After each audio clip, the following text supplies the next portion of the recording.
శ్రీమాత్రే నమః. గ్రహదోషాలు పోగొట్టుకోవాలని, పితృదోషాల నుంచి బయటపడాలని అందరికీ ఉంటుంది. అయితే మహాస్వామి వారు ఆ రెండింటికి అత్యద్భుతమైన పరిష్కార మార్గాన్ని చూపించారు. అదేంటో తెలుసుకునే ముందు మహాస్వామి వారి పాదపద్మాలకి నమస్కరిస్తూ వీడియోలోకి వెళ్ళిపోదాం. ఒకరోజు శంకర మఠానికి ఒక స్త్రీమూర్తి వచ్చి మహాస్వామి వారికి నమస్కారం చేసి అక్కడ నిలబడతారనమాట. మహాస్వామి వారు తల ఎత్తి చూస్తారు. వెంటనే ఆ స్త్రీమూర్తి భక్తితో, నన్ను ఆశీర్వదించండి, నేను సుమంగళిగా ఉండేటట్లు నన్ను దీవించండి అని చెప్పి వేడుకుంటుంది. మహాస్వామి వారు ఒక నిమిషం ఆగి, మీ ఇంటికి ఎవరు వచ్చినా కడుపు నిండా అన్నం పెట్టు, తాగడానికి మంచినీళ్ళివ్వు, భిక్షగాళ్ళు వస్తే ధర్మాన్ని పాటించి ఏం చెయ్యాలో ఆ రకంగా చెయ్యి, ఆకలితో ఉన్న వాళ్ళకి అన్నం పెట్టి మంచినీళ్ళు ధర్మపరంగా ఇవ్వు, నువ్వు సుమంగళిగా ఉంటావు, దీర్ఘ సుమంగళిగా చాలా కాలం ఉంటావు అని మహాస్వామి వారు ఆశీర్వచనం చేశారు. ఆ స్త్రీ చాలా సంతోషంగా ఇంటికి వెళ్ళిపోతుంది. 86 సంవత్సరాలు బ్రతికింది, సుమంగళిగా జీవితం చాలించింది. అంటే ధర్మాన్ని నమ్ముకుంటే సంతోషం దాని వెనకాలే వస్తుంది. నమ్మకము అనేది జీవితంలో ఎంత ముఖ్యమో అనేది మనకి భక్తురాల ద్వారా తెలుస్తుంది. అలాగే ఒక ధనిక కుటుంబంలో ఒక వ్యక్తి కూడా వస్తారనమాట మహాస్వామి వారి దగ్గరికి.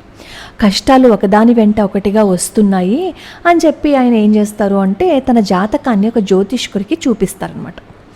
అతను ఏమంటాడు అంటే, మీ జాతకంలో గ్రహదోషాలు అవి ఉన్నాయి, భారీ స్థాయిలో నవగ్రహ హోమం చెయ్యాలి, అదే దీనికి పరిష్కారం అని చెప్పి చెప్తాడనమాట.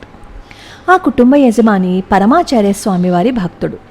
ఆయన వెంటనే మహాస్వామి వారి దగ్గరకు వచ్చి ఆయన అనుమతి కోసం ఆగాడనమాట. మహాస్వామి వారు అతన్ని చూసి, నవగ్రహ హోమం చేస్తే మంచి జరగకున్నా ఖచ్చితంగా ఎటువంటి హాని జరగదు అని చెప్తూ ఒక్క క్షణం ఆగారనమాట. ఈ లోపే అతనికి కంగారు. అంటే ఏం చెయ్యాలి, హోమం చెయ్యాలా వద్దా, మహాస్వామి వారు ఏమీ నాకు చెప్పలేదే అని ఆలోచిస్తున్నాడనమాట. మనసులో గందరగోళం, ఏంటి మహాస్వామి వారు నాకు సరిగ్గా చెప్పలేదు అని. ఇంకోసారి మహాస్వామి వారిని అడగాలి అని అనుకుంటే ఆయన అసలు అక్కడ ఉంటేగా జవాబు చెప్పి వెంటనే చట్టుక్కున అక్కడ నుంచి లేచి వెళ్ళిపోయారు. ఆ భక్తుడు ఏం చేస్తాడు అంటే అక్కడే ఉన్న పరమాచార్య స్వామి వారి శిష్యుడితో అడుగుతారనమాట, పరమాచార్య స్వామి వారు నాకు సరియైన పరిష్కారం చూపించలేదు అని. వెంటనే అతని నసను భరించలేక మహాస్వామి వారి దగ్గరికి వెళ్ళి అతని ఆందోళనని వివరించాడనమాట. అప్పుడు మహాస్వామి వారు అతనికి చెప్పిన పరిష్కారం ఏంటో తెలుసా? ప్రతి ఒక్కళ్ళకి తమదైన కర్తవ్యాలుంటాయి, ఇతని ఇంటిలో బామ్మ తాతయ్య ఉన్నారు, వాళ్ళ సంరక్షణ బాధ్యతను వహించి వాళ్ళని చక్కగా పోషించాలి, అది ఆ యజమానికి ముఖ్య కర్తవ్యం.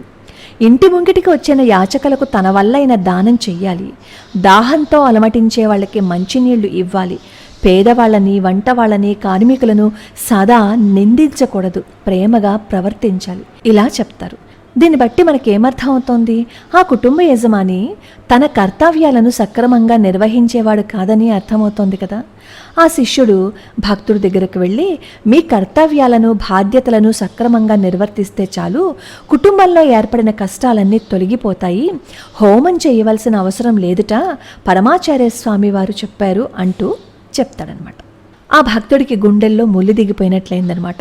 పరమాచార్య స్వామి వారి దగ్గరికి వెళ్ళి, నాలో కొన్ని దుష్టగుణాలు ఉన్నాయి, నిజమే, నేను ఒప్పుకుంటున్నాను స్వామి, నాకు మీరు చెప్పిన తర్వాత నేను సన్మార్గానికి వచ్చేస్తాను స్వామి, నేను తప్పు చేశాను, ఇంకెప్పుడు ఇలాంటి పొరపాటు చేయను, శరణాగతి కోరుకుంటున్నాను స్వామి అని చెప్పి ఏడుస్తాడనమాట ఆ భక్తుడు.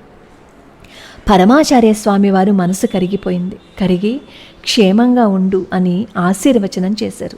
ఇక్కడ ఈ 2 విషయాల్లోనూ మనకు అర్థమవుతుందేంటి? పరమాచార్య స్వామి వారు మఠంలో ఉన్నా సరే వాళ్ళ కుటుంబంలో వాళ్ళు ఏం చేస్తున్నారు అనే విషయం ఆయనకి తెలిసిపోయింది. ఎందుకంటే ఆయన అపర శంకరులు కాబట్టి. ఇప్పుడు మనం కూడా ఇదే తప్పు చేస్తున్నాం. మనకు వచ్చిన కష్టాలకి, బాధలకి ఎవరినో నిందిస్తున్నాం, భగవంతుణ్ణి తిట్టి పోషిస్తూ ఉంటాం. ఇంట్లో మన బాధ్యతలని మనం సక్రమంగా నిర్వర్తించం, ఆకలి వేసిన వాళ్ళకి అన్నం పెట్టం, సేవ చెయ్యం. ఇవేవీ చేయకుండా మన స్వార్థం కోసం మాత్రమే మనం పూజలు హోమాలు అవన్నీ చేసుకుంటూ ఉంటాం. అలాంటప్పుడు మనకొచ్చిన ఈ కష్టాల నుంచి మనం ఎలా బయట పడగలుగుతాం? ఇంకొకరికి కొంచెం కూడా సహాయం చేయకుండా, తల్లిదండ్రులని కనీసం చూడకుండా, అత్తమామలని గౌరవించకుండా, ఇంకొకరిని బాధ పెడుతూ జీవిస్తున్నంతసేపు మనం ఎన్ని పూజలు చేసినా, ఎన్ని వ్రతాలు చేసినా, ఎన్ని గుళ్ళుకి వెళ్ళినా, ఎన్ని తీర్థాలలో స్నానం చేసినా మన కష్టం తీరనే తీరదు. ఎప్పుడైతే మనం చేసిన తప్పు ఒప్పుకుని భగవంతుడి ముందు మనం ఇంకెవరి దగ్గరికి వెళ్ళి ఒప్పుకోవాల్సిన అవసరం లేదు, కనీసం మనం ఇంట్లో పూజిస్తున్నాం కదా, ఆ భగవంతుడి దగ్గరికి వెళ్ళి నేను తప్పు చేశాను, ఇంకెప్పుడు ఈ తప్పు చేయను, నేను నా మార్గాన్ని మార్చుకుంటాను, నా కష్టం నుంచి బయటపడయ్యని చెప్పి ఎప్పుడైతే పరిపూర్ణ శరణాగతి చేసి ఇంకొకరి కోసం మనం ఎప్పుడైతే బ్రతుకుతామో అప్పుడు మనం మన కష్టం నుంచి బయటపడిపోతాం.